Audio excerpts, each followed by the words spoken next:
মুক্তি অবাকের শীর্ষ পর্যায়ে চলে গেছে। নিজেই বলল শাড়ি পরতে, আবার নিজেই এখন বলছে শাড়ি খুলে ফেলতে। উনি যা বলবে আমার তাই করতে হবে নাকি? প্রেমের সামনে নয়, মনে মনে কথাগুলো বলছে। আমি এখন উপরে যাব। হয়তো ঘরে যাও, না হয় আমার বুকের ভেতরে এসে লুকিয়ে পড়ো। আমি তোমার এই রূপ কাউকে দেখতে দিব না, শুধু আমি একা দেখব। প্রেম শেষের কথাটা মুক্তির কানের কাছে গিয়ে আস্তে করে বলল। প্রেমের গরম নিঃশ্বাস মুক্তির গলায় পড়তেই তার সারা শরীর শিউরে উঠল। প্রেমের শক্ত হাতের বাঁধন ঢিল হয়ে এসেছে। প্রেম নরম হাতে মুক্তিকে ধরে আছে। মুক্তি সেই সুযোগটাই নিল। শরীরের সর্বোচ্চ শক্তি দিয়ে মুক্তি প্রেমকে ধাক্কা দিয়ে দ্রুত পেয়ে সিঁড়ি বেয়ে উপরে চলে গেল। প্রেম চোয়াল শক্ত করে হাতের মুষ্টি বন্ধ করে রাগ কমানোর চেষ্টা করলো। সেও সাথে সাথে সিঁড়ি বেয়ে উপরে চলে গেল। মুক্তি উপরে উঠে অনেক হাঁপাচ্ছে। আদ্র মুক্তিকে দেখে তার কাছে এগিয়ে এলো। মুক্তি, কি হয়েছে তোর? তুই এভাবে হাঁপাচ্ছিস কেন? মুক্তি আদ্র দিকে তাকিয়ে মাথা নেড়ে বলল, কিছু হয়নি। আদ্র মুক্তির চোখের দিকে তাকাতে তার সবকিছু উলটপালট হতে শুরু করেছে। সে সঙ্গে সঙ্গে চোখ সরিয়ে নিল। যাকে দেখার জন্য তৃষ্ণার্ত চোখ শুধু তাকেই খুঁজছিল। এখন তার দিকে তাকাতে আদ্রর ভয় করছে। এই ভয়টা সে মাঝে মাঝেই পায়। সেই রূপ দেখার লোভ সামলাতে পারে না, কিন্তু যখন মুক্তি এই রূপে তার সামনে আসে তখন তার দিকে তাকাতেই ভয় পায়। কারণ তখন মুক্তিকে দেখে আদ্রর প্রেমিক হৃদয়ের সব গোপন কথা মুখ ফুটে বেরিয়ে আসতে চায়। কিন্তু আদ্র চায় না মুক্তি তার প্রেমিক রূপ দেখুক। আদ্র চায় মুক্তির সামনে সবসময় বন্ধু হয়ে থাকতে। প্রেম উপরে এসে দেখে মুক্তি বড় বড় করে নিঃশ্বাস ছাড়ছে। মুক্তি প্রেমের দিকে তাকালো। প্রেম চোখ লাল করে দাঁত চেপে মুক্তির দিকে তাকালো। মুক্তি প্রেমের থেকে চোখ সরিয়ে নিল। প্রেম মুক্তির খুব একটা দূরে না গিয়ে কাছাকাছি দাঁড়িয়ে রইল। মুক্তিকে দেখে প্রিয়া, আরোহী, পায়েল এগিয়ে এলো। মুক্তি, তুই এতটা দেরি করলি কেন? উফ পায়েল, তুই চুপ কর। মুক্তির কেন দেরি হয়েছে সেটা তো প্রিয়া জানে। আদ্র একটা চেয়ার টেনে মুক্তিকে বসতে বলল। মুক্তি সঙ্গে সঙ্গে চেয়ারে বসে পড়ল। মুক্তি প্রেমের দিকে আবার তাকালো। প্রেম এখনো তার দিকে রাগে দৃষ্টিতে তাকিয়ে আছে। মুক্তি আবারও চোখ সরিয়ে নিল। মুক্তি নিজেকে শান্ত করে চেয়ার থেকে উঠে ছাদের এক কোণায় চলে গেল।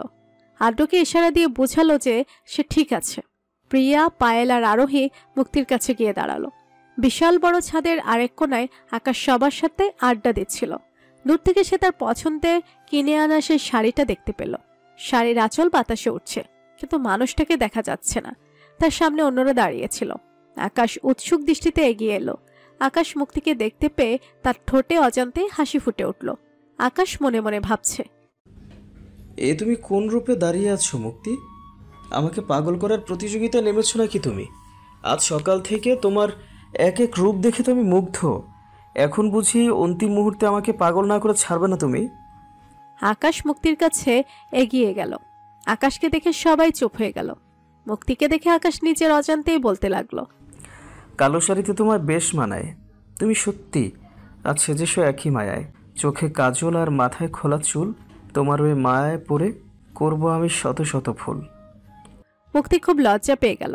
আকাশের মুখে রোমান্টিক কবিতা শুনে সবাই তো খুব অবাক হয়ে গেছে। ভাইয়া, তুমি মুক্তির প্রেমে পড়ে কবিতাও শিখে ফেলেছো? ও মাই গড, আমার ভাইয়া তো একেবারেই গেছে। প্রেম পেছন থেকে বলে উঠল, কবিতাটা সত্যি খুব ভালো হয়েছে। প্রেমকে দেখে প্রিয়া বড় বড় চোখ করে মুক্তির দিকে তাকালো। প্রিয়ার ভয় হচ্ছে ভাইয়া কি ডক্টর আকাশের কথা শুনে ফেললো তো সর্বনাশ হয়ে যাবে। মুক্তির তো প্রেমকে দেখে হাত পা কাঁপা শুরু হয়ে গেছে। প্রেম এগিয়ে গিয়ে আরোহীর পাশে দাঁড়ালো। মুস্কি হেসে আরোহীকে বলল, আমারও তোমাকে দেখে একটা কবিতা বলতে ইচ্ছে করছে। প্রেম আরোহীর দিকে তাকিয়ে বলল, শাড়িতে তুমি মায়া মায়া লাগো, শাড়ির সাথে ফুলের সাজে সাজো, চলতে রাজি তোমার সাথে পথ, তৈরি থেকো আনবো আমি রথ। সবাই পেছন থেকে হাততালি দিল। আরোহীর অসম্ভব লজ্জা লাগছে। ইস, ভাইয়ের সামনে প্রেম এটা কি করলো? এই ছেলেটার কি ভয় লজ্জা কিছুই নেই? আকাশ এত সময় স্তব্ধ হয়ে দাঁড়িয়েছিল। তারপর কিছু একটা ভেবে মুখে হাসি ফুটিয়ে আরোহীর দিকে তাকালো। আরোহী তো লজ্জায় মাথা একেবারে নুয়ে ফেলেছে। প্রেম মুক্তির দিকে হাসি মুখে তাকালো। মুক্তি অসহায়ের মতো তাকিয়ে তাকিয়ে সব দেখছে। কি সব হয়ে যাচ্ছে? সবকিছু তার মাথার উপর দিয়ে যাচ্ছে। প্রিয়া মনে মনে ভাবছে, ভাইয়া এটা কি করলো? ডক্টর আকাশের সামনে আরোহীকে নিয়ে রোমান্টিক কবিতা বললো। এবার তো ডক্টর আকাশ আর আরোহী সত্যি সত্যি মনে করবে ভাইয়া আরোহীকে ভালোই বাসে। বাবা, এক একজন তো প্রেমে পড়ে একেবারে কবি হয়ে গেছে। প্রথমে আকাশ কবি হলো, তারপর প্রেম কবি হলো। এখন কার পালা? কে কে কবি হতে চাও? সবাই একসাথে হাসলো। প্রেমের এরকম শান্ত স্বভাব দেখে মুক্তি একটু চিন্তামুক্ত হলো। মুক্তি মনে মনে ভাবলো, যাক, এখন আর মনে হয় রাগ দেখাবে না। প্রেম আর আরোহী এক জায়গায় দাঁড়িয়ে কথা বলছে। প্রেম মুক্তিকে দেখিয়ে আরোহীর সাথে খুব হেসে হেসে রোমান্টিক ভঙ্গিতে কথা বলছিল। অন্যরা সবাই ছাদের ফ্লোরে মাদুর পেতে তাতে বসে আড্ডা দিচ্ছে। আড্ডু নিচে গিটার আনতে গেছে, আড্ডু গান গাইবে। মুক্তিও সবার সাথে বসে আছে। মুক্তির পাশের জায়গা খালি ছিল। আকাশ এসে মুক্তির পাশে বসতে যাবে, ঠিক সেই সময় প্রেম আরোহীকে ফেলে মুক্তির পাশে এসে বসে গেল। মুক্তি হঠাৎ পাশে প্রেমকে দেখে ঘাবড়ে গেল। হঠাৎ করে প্রেম এভাবে এসে বসে পড়ল। আকাশও অবাক হয়ে গেল। প্রেম আকাশের দিকে তাকিয়ে মুচকি হাসলো। প্রেম আরোহীকে ডেকে তার পাশে বসালো। আরোহী প্রেমের পাশে বসে হাত টেনে আকাশকেও তার পাশে বসিয়ে দিল। কিছুক্ষণ পর আদ্র গিটার নিয়ে উপরে এলো। আদ্র মুক্তির পাশে প্রেমকে দেখে মুচকি হাসলো। আদ্র, সুন্দর দেখে একটা গান ধরতো। আদ্র হেসে মুক্তির দিকে তাকালো। মুক্তি হাসি মুখে আদ্রর দিকে তাকিয়ে আছে। আদ্র তার গানের ডায়েরিটা থেকে একটা গান বের করলো। এই গানটা তার খুব পছন্দের গান, কিন্তু এই গানটা আদ্র কখনো কারোর সামনে গায়নি। মুক্তির কথা যখন আদ্রর খুব করে মনে পড়ে, তখন সে একা একা এই গানটা গায়, আর তার চোখ থেকে এক একটা অশ্রু সুর হয়ে ঝরে পড়ে। মুক্তি একবার আদ্রর গানের ডায়েরিতে এই গানটা দেখে আদ্রকে খুব করে অনুরোধ করেছিল এই গানটা তাকে শোনাতে, কিন্তু আদ্র শোনায়নি। কিন্তু আজ আদ্র এই গানটাই গাইবে। আদ্র গিটার হাতে গান ধরল।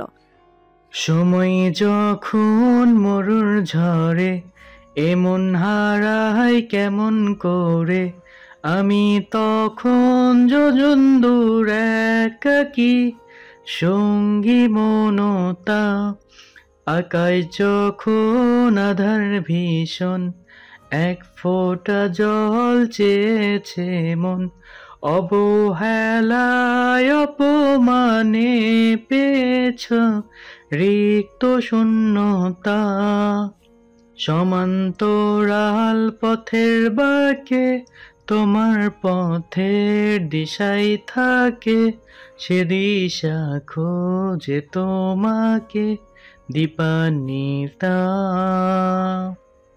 গাছে সবুজ পাতার ফাঁকে তোমার ছোঁয়া মিশে থাকে, সে ছোঁয়া খোঁজে তোমাকে দীপান্বিতা। সবাই গানের দিকে মনোযোগ। হঠাৎ করে মুক্তি দৌড়ে নিচে চলে গেল। প্রেম গানে এতটাই ডুবেছিল যে মুক্তি তার পাশে থেকে চলে গেল, সে টেরও পায়নি।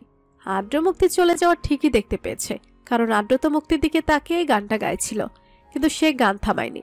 আদ্র চোখ দিয়ে পানি পড়ছে। ছাদে ওই রকম আলো না থাকায় তার চোখের পানি কেউ দেখতে পেল না। মুক্তি তার ঘরে গিয়ে বিছানায় শুয়ে অঝরে কাঁদছে। আদ্র গান নয় যেন তাকেই অভিযোগ করছিল।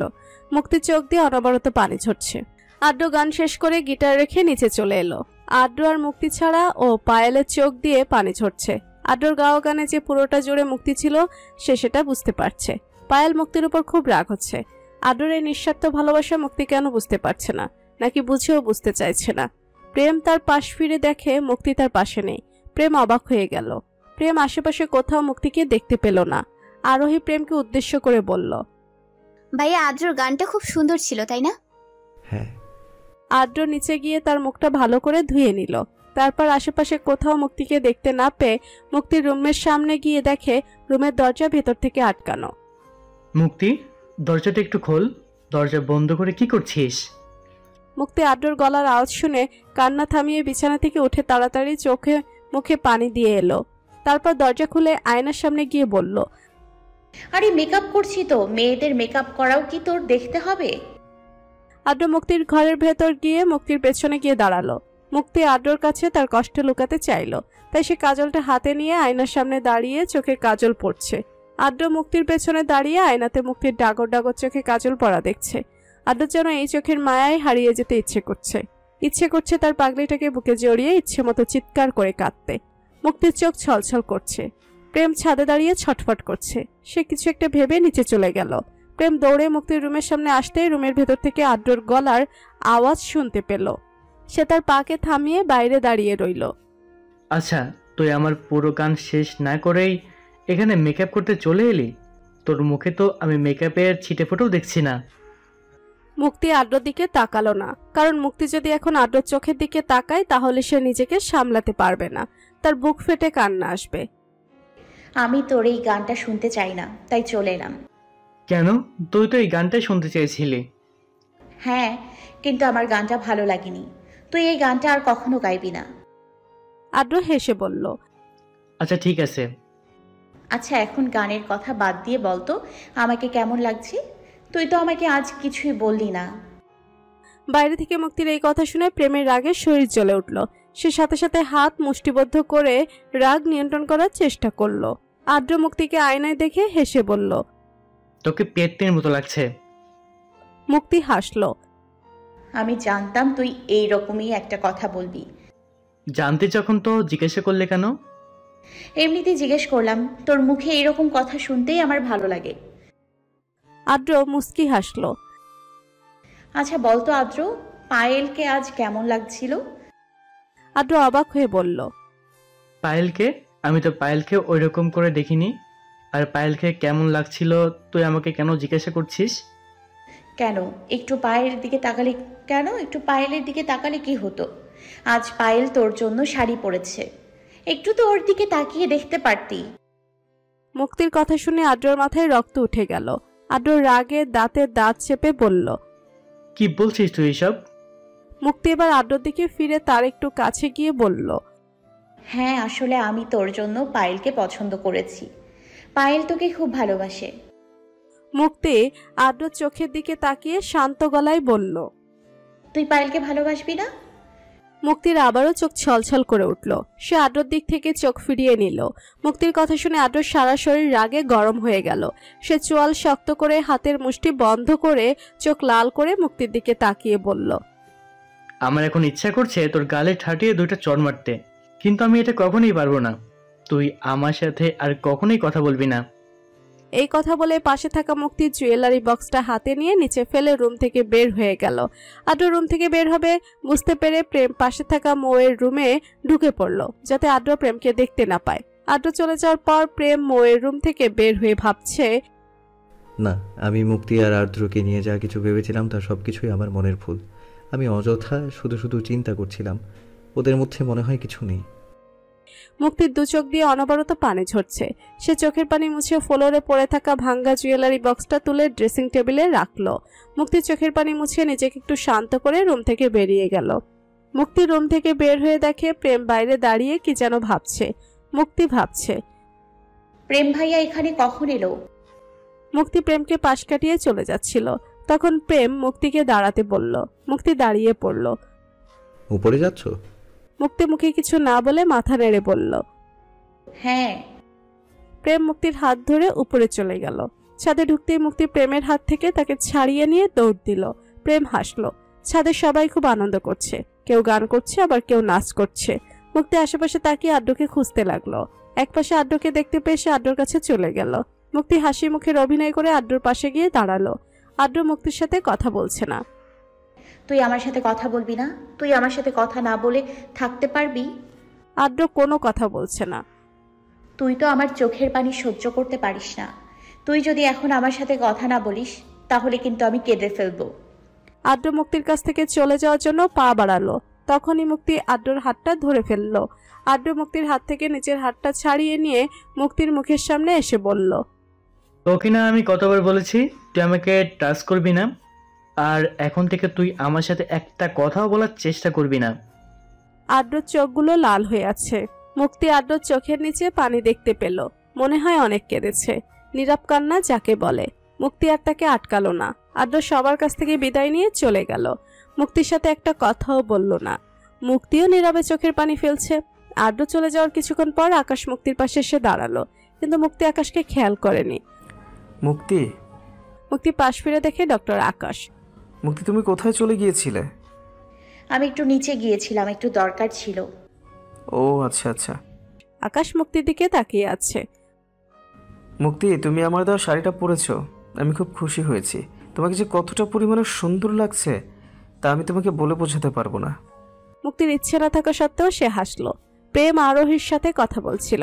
আকাশ আর মুক্তিকে একসাথে দেখে প্রেম দাঁতে দাঁত চেপে মুক্তির দিকে এগিয়ে গেল। আরোহীও প্রেমের পেছন পেছন গেল। প্রেম তাদের উদ্দেশ্য করে বলল, কি কথা হচ্ছে এখানে? আকাশ হেসে বলল, না, তেমন কিছু না। প্রেম মুক্তির দিকে তাকালো। মুক্তির মুখটা একেবারে শুকনো হয়ে আছে। বিকেলে তাকে যেমন প্রাণবন্ত লাগছিল, এখন মুখটা কেমন যেন মলিন হয়ে আছে। মুক্তি, তুমি নিচে চলে যাও, আমার মনে হয় তোমার একটু বিশ্রাম দরকার। মুক্তি প্রেমের দিকে তাকালো, তারপর সে সাথে সাথে নিচে চলে গেল। কিন্তু আকাশের ইচ্ছে ছিল মুক্তি আরো কিছুক্ষণ এখানে থাকুক। মুক্তির প্রতি প্রেমের এত কেয়ার দেখে আরোহী ভুরু কুচকাল। সবাই আরো কিছুক্ষণ ছাদে আড্ডা দিয়ে নিচে চলে গেল। নিচের ড্রয়িং রুমে রাজু সাহেব, রানা সাহেব আর রিপন সাহেব বসা ছিলেন। আকাশ আর আরোহী সবাইকে সালাম দিল। সবাই আকাশ আর আরোহীকে দেখে খুব খুশি হলেন। মৌ দিলারা বেগমের ঘর থেকে বের হয়ে প্রেম আর আরোহীকে উদ্দেশ্য করে বলল, আরোহী, দাদি তোমাকে ডাকছে। সবাই যেন কিছু একটা বুঝে হাসলো। রিপন সাহেব আকাশকে হাত ধরে সোফায় বসিয়ে দিলেন। প্রেম আর আরোহী দিলারা বেগমের ঘরে গেল। নানু, তুমি আমাদের ডেকেছো? দিলারা বেগম প্রেম আর আরোহীকে দেখে হাসলেন, ওদের নিচের কাছে বসতে বললেন। আরোহী আর প্রেম দিলারা বেগমের কাছে বসলো। ঘরে আর কেউ নেই। আসলে আমি দেখতে চেয়েছিলাম তোদের দুজনকে একসাথে করে কেমন মানায়।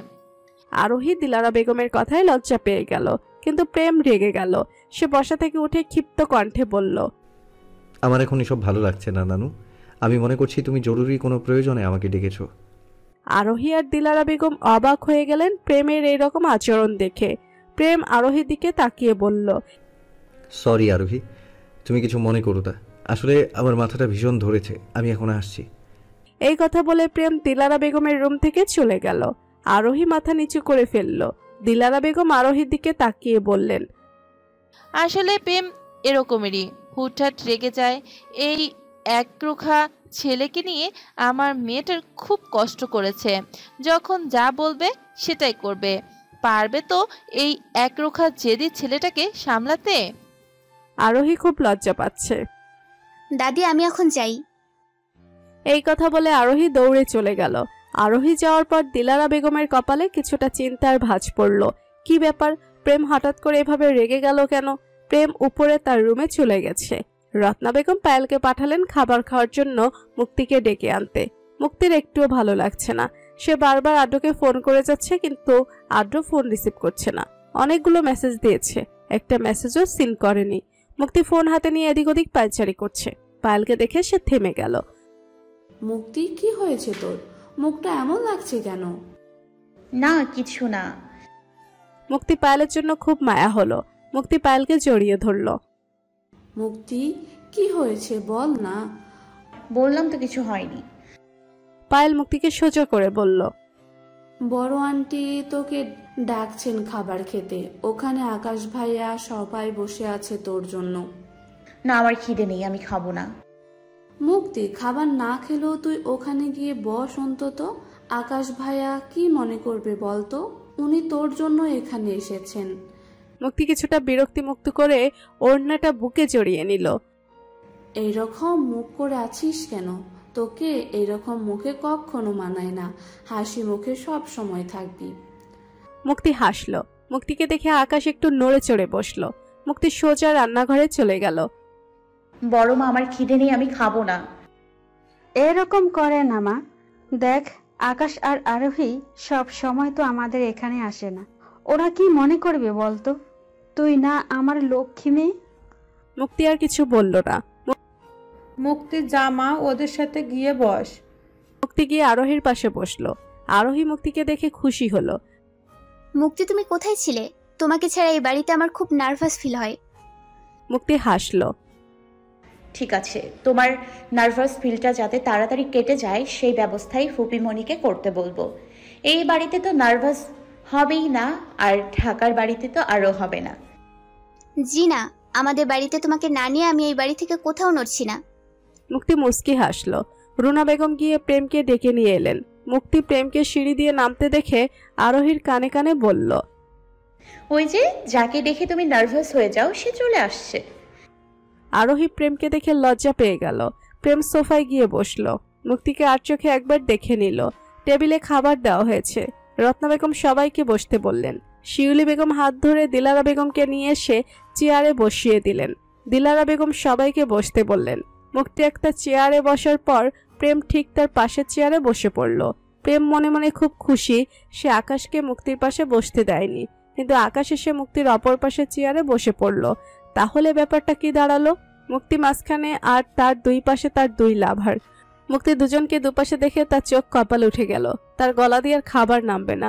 প্রেম আকাশকে মুক্তির পাশে দেখে দাঁত কটমট করতে লাগলো। দিলারা বেগম হাত ধরে আরোহীকে প্রেমের পাশের চেয়ারে বসিয়ে দিলেন। খাবার দেওয়া শেষ করে আকাশ আর আরোহী সবার কাছ থেকে বিদায় নিয়ে চলে গেল। মুক্তি ড্রাইভারকে বলল পায়েলকে তার বাড়িতে নিয়ে আসতে। পায়েলকে পাঠিয়ে দিয়ে মুক্তি তার রুমে চলে গেল। প্রেম তার ডিএসএলআর ক্যামেরায় মুক্তি সহ সবার কিছু ছবি তুলেছিল। সে ক্যামেরা হাতে নিয়ে ছবিগুলো দেখছে। তখনই প্রিয়া প্রেমের ঘরে ঢুকলো। প্রিয়া, এই দেখ তোদের আজকের ছবি, খুব সুন্দর হয়েছে ছবিগুলো। দেখি দেখি ছবিগুলো কেমন হয়েছে। প্রিয়া প্রেমের কাছে বসে তার ক্যামেরা হাতে নিয়ে একে একে সবগুলো ছবি দেখতে লাগলো। ভাইয়া, মুক্তিকে কিন্তু খুব সুন্দর লাগছে, তাই না? প্রেম হাসলো। এই শাড়িতে মুক্তিকে খুব মানিয়েছে, সত্যি ডক্টর আকাশের পছন্দ আছে। এই কথা বলে প্রিয়ার সাথে সাথে জিহ্বায় কামড় দিল। প্রেম সাথে সাথে চোখ লাল করে প্রিয়ার দিকে তাকালো। প্রিয়া মনে মনে বলছে, আমি এটা কি বলে ফেললাম? ভাইয়ার সামনে ডক্টর আকাশ যে মুক্তিকে শাড়ি দিয়েছে সে কথা বলে ফেললাম। প্রিয়া ক্যামেরাটা রেখে আস্তে আস্তে বিছানা থেকে উঠে প্রেমের সামনে থেকে কেটে পড়তে চাইছিল। প্রেম গম্ভীর কণ্ঠে প্রিয়াকে বলল, প্রিয়া বস এখানে। প্রিয়া কিছু করার নেই, সে সাথে সাথে বসে পড়ল। তুই কি বললি আকাশের পছন্দের শাড়ি মানে? ভাইয়া, আমি এরকম কোনো কথা বলিনি, তুমি মনে হয় ভুল শুনেছ। প্রিয়া মিথ্যে বলবি না, এক্ষুনি ভালো ভালো সবকিছু বল। প্রেমের চোখ দেখে প্রিয়া প্রেমকে গড়গড় করে সবকিছু বলে দিল।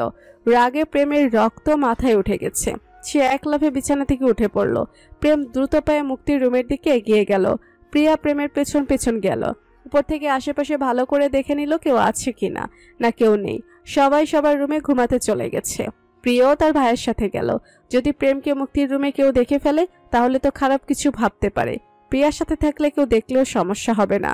মুক্তি বারান্দায় দাঁড়িয়ে আদ্রকে বারবার ফোন করছিল, কিন্তু আদ্র ফোন রিসিভ করছে না। হঠাৎ মুক্তি তার রুমে দরজার আওয়াজ শুনে বারান্দা থেকে রুমে এসে দেখে প্রেম তার রুমে। এত রাতে আপনি এখানে? ঠিক তখনই প্রিয়া এসে প্রেমের পিছনে দাঁড়ালো। প্রেম যে রেগে আছে মুক্তি সেটা বুঝে গেছে। আসলে এই মানুষটার রাগের সাথে মুক্তি খুব পরিচিত। আজকে যে শাড়িটা পরেছিলে সেই শাড়িটা বের করো। মুক্তি প্রিয়ার দিকে তাকালো। প্রিয়া ইশারা দিয়ে মুক্তির কাছে ক্ষমা চাইলো।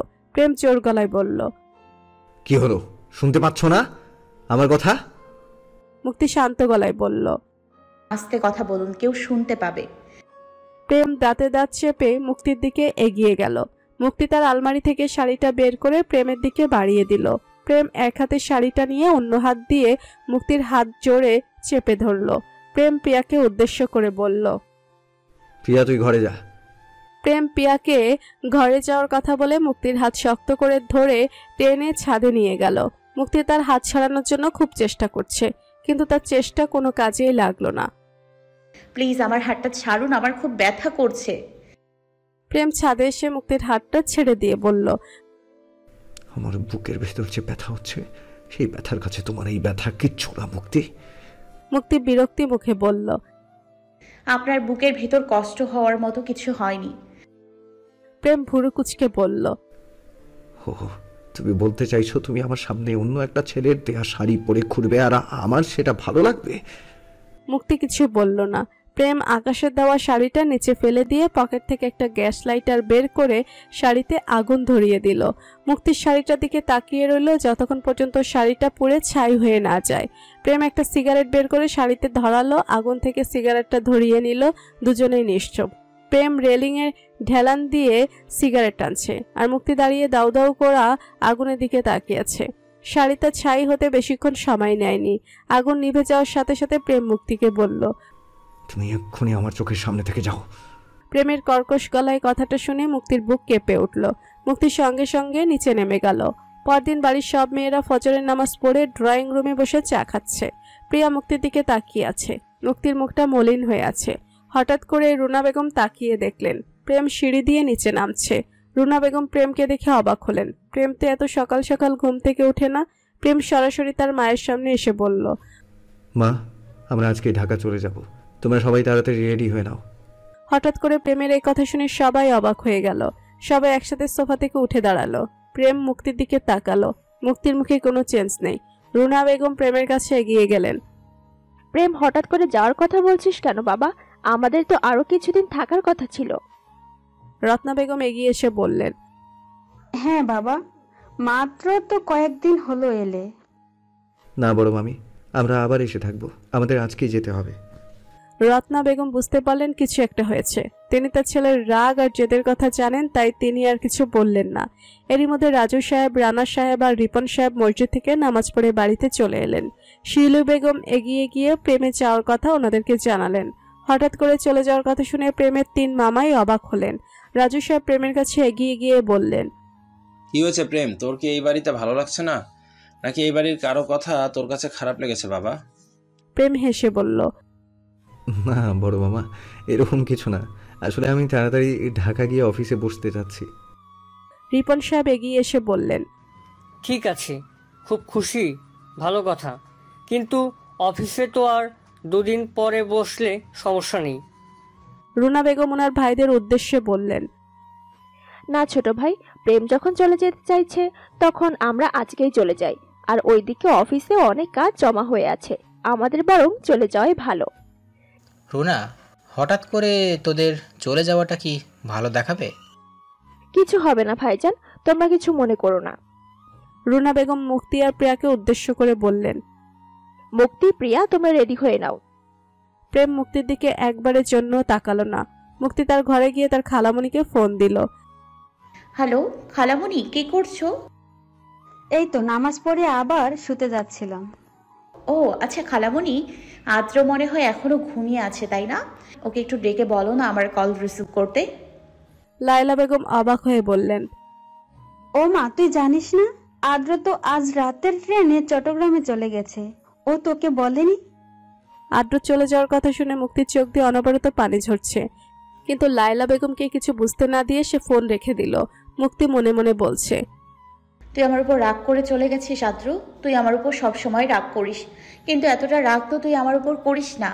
তোর রাগ আমার ভালো লাগে, কিন্তু এখন তোর রাগ আমাকে খুব কষ্ট দিচ্ছে আদ্র, তুই সেটা বুঝতে পারছিস? আমি ভেবেছিলাম আমি ঢাকা যাব না, কিন্তু তুই চলে গেছিস, তাই আমিও তোর উপর রাগ করে ঢাকা চলে যাব। মুক্তি তার ব্যাগে তার সব কাপড় চোপড় ঢুকিয়ে নিল, তার চোখ দিয়ে পানি ঝরছে। রুনা বেগম প্রেমের ঘরে গেলেন। প্রেম তার ব্যাগ গুছাচ্ছে। এসো মা। রুনা বেগম প্রেমের কাছে গিয়ে বললেন, কি হয়েছে বাবা, বল আমাকে, হঠাৎ করে কেন চলে যেতে চাইছিস?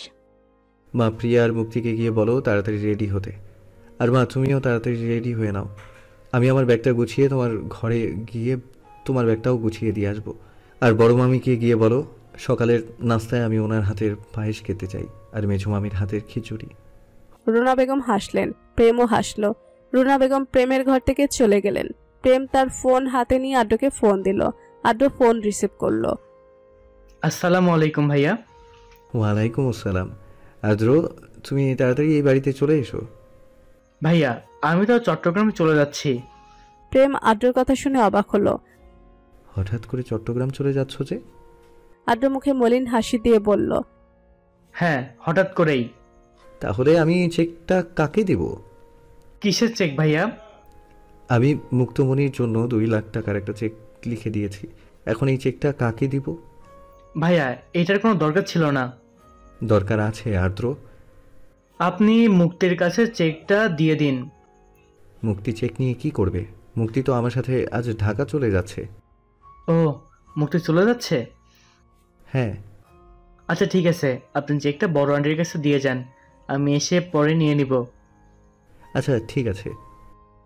আদ্র প্রেমের ফোন রেখে তার মাকে ফোন করে বলল মুক্তি ঢাকা চলে যাচ্ছে, মুক্তির সাথে গিয়ে দেখা করে আসতে। রিপন সাহেব মুক্তির রুমে গিয়ে দেখে মুক্তি ওয়াশরুম থেকে গোসল করে বের হয়েছে। রিপন সাহেব মুক্তির কাছে গিয়ে বললেন, মুক্তি, তোর ইচ্ছে হলে তুই আরো কিছুদিন থেকে জানা মা। মুক্তি তার বাবাকে জড়িয়ে ধরে কাঁদছে। কাঁদছিস কেন? বলছি তো তোর ঢাকা যেতে হবে না। না বাবা, আমি ঢাকা চলে যাব। তাহলে কাঁদছিস কেন? বাবা, আদ্র আমার ফোন ধরছে না, ও আমার সাথে রাগ করেছে। রিপন সাহেব হেসে বললেন, এটার জন্য তুই কাঁদছিস? ওর তো স্বভাবই তোর সাথে রাগ করা। আচ্ছা ঠিক আছে, আমি আদ্রকে ফোন দিয়ে বকে দিব। না থাক, দরকার নেই। আমিও দেখতে চাই ও কয়দিন আমার সাথে রাগ করে থাকতে পারে। ও ঠিক থাকতে পারবে, তুইও থাকতে পারবি না, কাঁদিস না, চোখ মুছে নে, নাহলে কিন্তু আমি সত্যি আদ্রকে বকে দেব। রিপন সব কিছু টাকা বের করে মুক্তির হাতে দিলেন। বাবা টাকা আমার কাছে আছে। তবু রেখে দে, আর যা যা প্রয়োজন খরচ করিস। খরচের টাকা বাঁচিয়ে মুক্তিমণির জন্য রাখতে হবে না, আমি মুক্তিমণিকে টাকা দিয়ে দেব। মুক্তি হাসলো। রিপন সাহেব চলে যাওয়ার পর মুক্তি আবারও আদ্রকে ফোন দিল, কিন্তু আদ্র ফোন রিসিভ করলো না।